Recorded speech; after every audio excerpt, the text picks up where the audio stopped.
আপনার নাম কি? আমার নাম নিখিল চন্দ্র বিশ্বাস। তা আপনার বাড়ি কোথায়? আমার বাড়ি হালিশহর। তা বিটিটিআই কলেজে আপনি কি শিখতে এসেছিলেন? আমি এসি, ফ্রিজ, ওয়াশিং মেশিন এটা শিখতে এসেছিলাম এবং আমি এখানে ভালোই শিখেছি।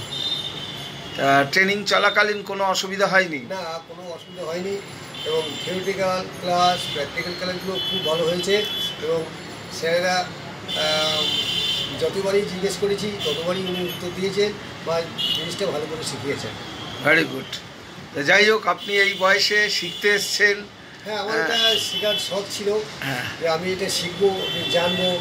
আমার নিজের ছেলেও আছে, তাকেও আমি হেল্প করবো, শেখাতে চেষ্টা করব।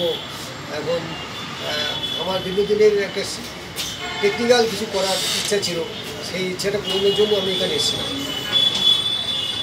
ঠিক আছে, ভালো মতন প্র্যাকটিস করতে হবে, কিন্তু হ্যাঁ, প্র্যাকটিসে থাকলে দেখবেন হ্যাঁ, হ্যাঁ, আরও ভালো লাগবে। হ্যাঁ। Thank you.